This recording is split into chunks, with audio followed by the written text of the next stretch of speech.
छत्रपती शिवाजी महाराज म्हणजे कोण? ज्या राजाचं नामस्मरण एकदा केल्यानंतर त्या राजाचं नामस्मरण पुन्हा पुन्हाच करावंसं वाटतं, तो राजाधिराज म्हणजे छत्रपती शिवाजी महाराज. ज्या राजाचा इतिहास एकदा वाचल्यानंतर त्या राजाचा इतिहास पुन्हा पुन्हा वाचावा लागतो, तो राजाधिराज म्हणजे छत्रपती शिवाजी महाराज. विश्वातील सर्वात बुद्धिवंत राजा म्हणजे छत्रपती शिवाजी महाराज, म्हणजे छत्रपती शिवाजी महाराज.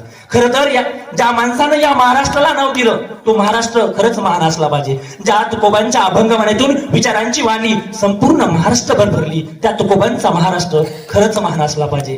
ज्या ज्ञानेदेवांच्या ज्ञानेश्वरीतून तुमच्या आमच्या जीवनामध्ये दिवा लावण्याचं काम केलं त्या ज्ञानेदेवांचा महाराष्ट्र खरंच महान असला पाहिजे, खरंच महान असला पाहिजे. अरे ज्या सह्याद्रीच्या दऱ्याखोऱ्यामध्ये एवढं मोठं स्वराज्य निर्माण केलं त्या शिवरायांचा, त्या छत्रपती संभाजी महाराजांचा महाराष्ट्र खरंच महान असला पाहिजे, खरंच महान असला पाहिजे. अरे एक ढेकूळ हातात घ्या, तो पाण्यात टाका, पाण्यावर जो लाल तवंग उठेल ना, इथं खर्ची पडलेल्या प्रत्येक मावळ्यांच्या रक्तांचा थेंब थेंब असेल, त्या मावळ्यांचा महाराष्ट्र महान असेल, त्या मावळ्यांचा महाराष्ट्र महान असेल. अरे संविधान लिहिण्यासाठी मला फारसे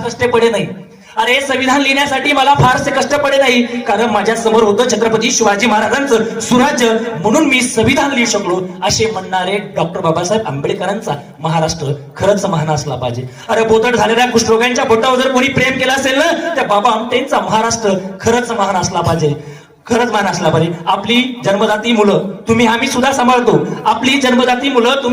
सांभाळतो, पण हजारो अनाथाच्या माये बनणाऱ्या सिंधुताई सपकाळांचा महाराष्ट्र खरंच महान असला पाहिजे, खरंच महान असला पाहिजे. अरे इथल्या जनमानसांमध्ये शिक्षणाची गंगा पोहोचणारे महात्मा ज्योतिराव फुलेंचा महाराष्ट्र खरंच महान असला पाहिजे. या ठिकाणी या सर्व मुलींना या ठिकाणी स्टेजवर येऊन बोलण्याची, या ठिकाणी शिकण्याची आणि या ठिकाणी बसण्याची संधी दिली त्या सावित्रीबाई फुलेंचा महाराष्ट्र खरंच मान असला पाहिजे. जर विचार केला रशियामध्ये सर्वप्रथम छत्रपती शिवाजी महाराज यांच्यावर जर पोवाडा घालणारे असेल तर अण्णाभाऊ साठेंचा महाराष्ट्र खरंच मान असेल. या सर्व महामानवांना एकदा जोरात एकदा टाळ्या वाजून अभिवादन करून मी माझ्या व्याख्यानाला सुरुवात करतो.